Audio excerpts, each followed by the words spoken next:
We're achieving each and every one of the military objectives I laid out less than 4 weeks ago. And we're doing it really, I guess we're 2 weeks ahead of schedule. We're not into it very long. We wouldn't have thought we would have been. We knew it was going to be easy. We call it a military operation. We don't call it a war. We call it a military operation.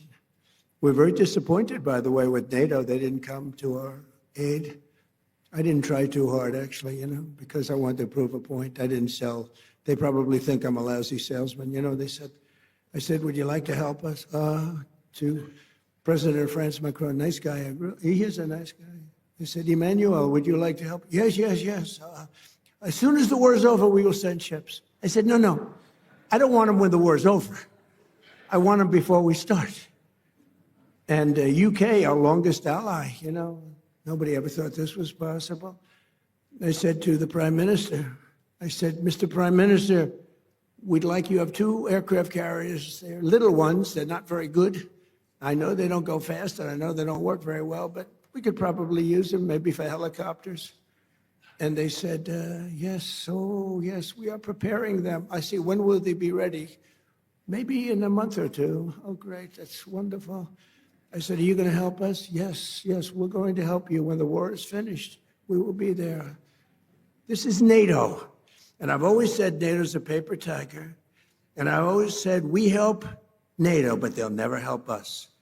And if the big one ever happened, and I don't think it will, but if the big one ever happened, I guarantee you they wouldn't be there. And we learned from that. And remember what I said, because they made a big mistake. They were not there.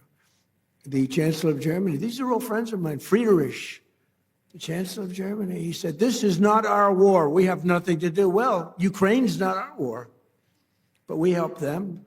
I wouldn't have had to help. If I were president, that war would have never happened. But we had a man of a very low IQ as president, and he had no idea what the hell it was. I was listening to him talk. I said, he's forcing an issue that's going to be trouble, and it turned out to be trouble. Last week, 28,000 soldiers died. The week before that, 32,000 soldiers died. I think we're going to get it settled, but it's a terrible thing. Worse since World War II. I settled 8 wars, and this should have been one of the easier ones, but the hatred between President Putin and President Zelensky is extreme. Never good. Hatred's a bad thing when you're trying to settle a war. I want to thank the entire kingdom of Saudi Arabia. Been very helpful, unlike NATO. Saudi Arabia fought, Qatar fought, UAE fought, Bahrain fought, and Kuwait fought, even though they shot down 3 of our planes with the finest missiles. We could have done without that. They didn't know they were our planes. They wasted 3 great Patriot missiles, and you have to say there's nothing like these Patriots. We had an attack of 101 a few days ago.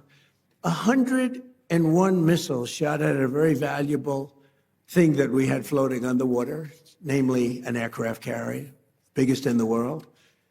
And they were shot, 101, going 2,500 miles an hour. And out of the 101 missiles shot, 101 missiles were shot down and spread out all over the sea. Pretty amazing. That's called incredible technology, right, Steve? That's called great technology. Think of it, 101 missiles going 2,500 miles an hour. You don't have a lot of time. And these aren't necessarily weightlifting shoulders. These are very smart people doing that. And I watched them. I watched their performance. Missiles launched. It's almost like they're bored by it. They have like 9 seconds head of FIFA, the most powerful man in sports, Johnny, you never choked, right? These guys can't choke, but they're very smart, high IQs. We need high IQs. We have too many low IQ people. But what happened is, you have to see it, it's very cool. Missiles launched, missiles launching. They're launching, okay, we're ready. 101 missiles coming at them.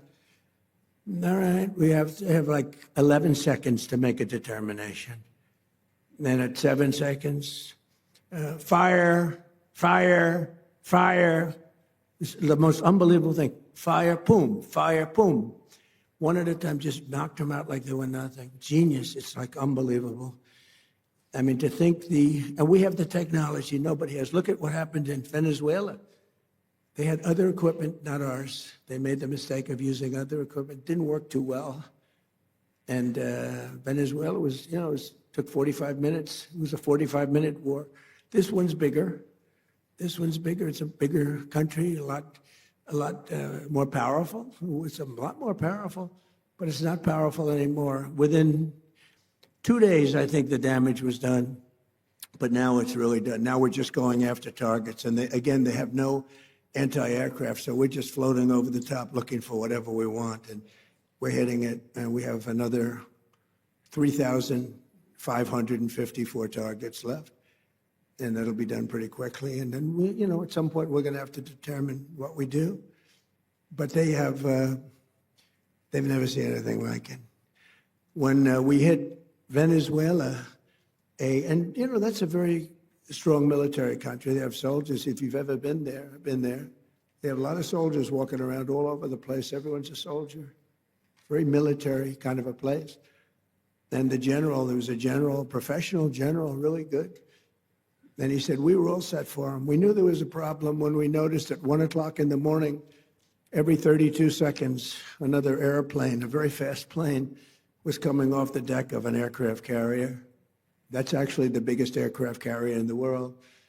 And every 32 seconds, boom, boom, boom. And it was 1 o'clock in the morning. So we said, okay, I think we're in trouble. But they were ready for us, Johnny. And we were ready. He said, we were ready. And then they hit us. And they came from 17 different angles. They were here, they were there. We ran for our lives. It was over. And it was over. And then we took this guy who was a very bad guy, and within literally minutes, he was in the back of a helicopter in a house that was in a big military base with thousands and thousands of soldiers. The house was all steel, with steel doors, steel everything. They had the small steel doors, the big doors. We were equipped for anything. Even the big one would have been opened within 30 seconds. They walked in with blowtorches. And within minutes, he was out of the house, being thrown into the helicopter, sailing away, and the soldiers just looked. Bye. Enjoy your trip, sir. It was amazing. It was but this is more amazing what's happening now, because we took a very strong country. I could see the problem you would have had. I mean, this was not a weak country. This was a strong country. They had over 10,000 missiles that they accumulated since October 2nd, if you think. Since the B-2s, really since the B-2s, they accumulated them in a matter of months, 6 months, but they had well over 10,000. They had rocket launchers. Rocket launchers are more important than the rockets, because you take a rocket launcher out, that's the end of that. People think you can take those big rockets and throw them out your window, like when you were a child with the paper airplanes. You thought, it doesn't work that way. You need those launchers, and we knocked out 97% of the launchers. That's why you may be attacked, but you're not being attacked with very heavy numbers of missiles like at the beginning. But in particular, I want to thank my friend, the Crown Prince Mohammed, who is a fantastic man and a great friend of mine, and a friend of all of yours, I think.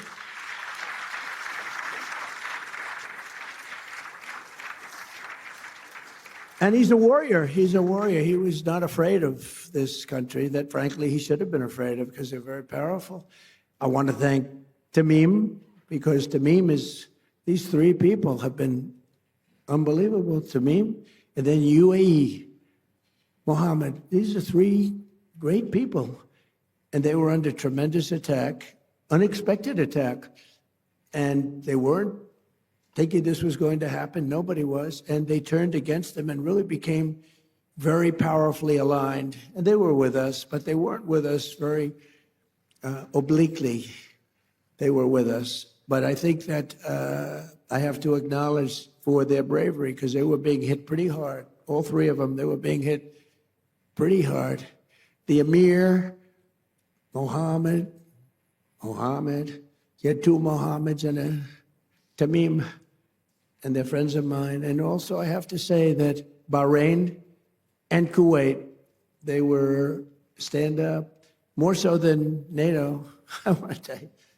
More so than NATO. Now, they're a little closer to the action than NATO in all fairness, but very disappointed with NATO. But I wasn't disappointed with our allies in the Middle East and others